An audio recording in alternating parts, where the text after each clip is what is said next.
Hello and welcome back to my channel. Today I'm going to talk about something that I get a lot of questions about. And so I have a couple of tables that I'm going to start working on. And so I thought I would just kind of share this because I do get a lot of questions and I feel like it overwhelms a lot of people. And so I want to make it simple for you and kind of share what I recommend you get when you're just starting out, or just the supplies that you'll need. And so the question always is the grit of sandpaper. What sandpaper to use at what point in a makeover when you're flipping furniture. And so I just want to kind of show you the difference.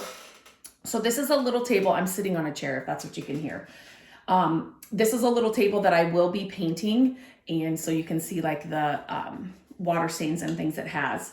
I normally would use my Servprep sander or my like orbital rotary sander for the sanding process. But since the noise with those, I'm just going to use just my hands and show you the different sanding here. But I would normally put the sandpaper on an actual sander. You can definitely sand by hand. When I started, that's what I did. But if you're just starting out, I would recommend an orbital rotary sander for sure. I still use that on a lot of my projects. I do love my Servprep sander as well. That's just a little bit more of an investment. Anybody starting out, you definitely, an orbital sander is your friend. And we have gone through many, so I will leave a link in the description of this video for our favorite. We definitely have a favorite and we've tried them all. So I will leave a link to that in the description here. But basically, when you are starting out, you want sandpaper for the entire process of your makeovers. So you need a couple of different grits of sandpaper. Every piece you paint, you're going to make over needs at least a scuff sanding. So you do want to scuff sand all of your pieces, no matter what your can of paint tells you. It's just going to make the makeover and the process that much better. So obviously, if you are wanting to sand these down to bare wood, you can do that as well. That would just kind of take a lower numbered grit sandpaper. And again, depending on your piece, all pieces are going to be a little different, but just kind of knowing these basics will get you in the right direction, will get you the right supplies. And then as you're working on your piece, if you have to adjust, like you always do, you may think it needs an 80 grit and then you find out 120 is better. So, so when you're just starting out, and I just have a pile of different sanding sheets here, and sandpaper comes in different forms. You can, just depending on what you're putting, what sander you're using, handheld, if it's like the orbital sander, whatever it is.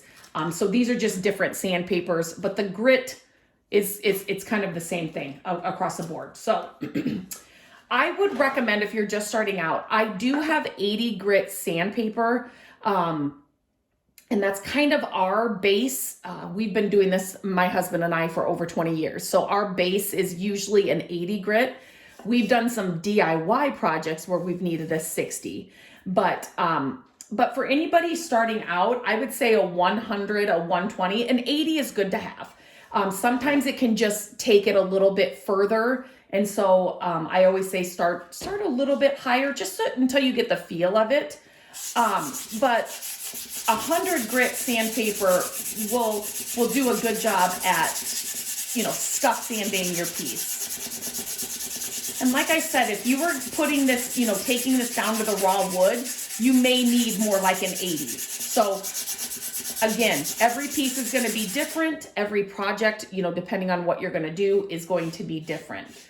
But a scuff sand is, it's just that. You're just scuffing the surface. You do not have to get it down to raw wood. You just want to scuff up your surface. So that was a 100. Let me see. Let me set those over there. And then this is a 120. It's just a little, just not as the grit is just a little bit softer with a 120. And so I can tell with this one, again, I would normally use, you know, an electric sander, an Orbital sander. So this is just a little bit different hand sanding, but I know the 120 is not going to cut this water mark. So definitely I will start with the 100 and just see how it goes. And then when you are, so I would definitely say a 100 and then, or 120, a 180. I just think like, it's not super fine yet for in between your coats, which you should be sanding in between coats of paint before, like once you have the paint done, before you add a top coat, you should be doing a light sanding. After the primer is on and before you add paint, you should do a light sanding. So a 180 in between those coats, I feel like a 180 is still a little too harsh. So you definitely want to get something like a 320, 380. It's super fine, super fine. Almost, I mean, it's still sandpaper, almost soft, but not really. Obviously it's sandpaper, but it's going to be a softer sandpaper, and it's just going to kind of smooth out the surface in between your layers of paint, or layer, you know, your top coat, your primer, depending on what step you're on. And you just want to do a light sanding in between those layers with something like a 320, a 380. I didn't have a 380 with me, so I'm just sharing a 320. But so sanding, it is something that people look past and don't do that. Sanding is a huge part of the flipping process, and it's just going to make the project turn out that much better. It's going to help your paint, your primer, and everything hold better and adhere better.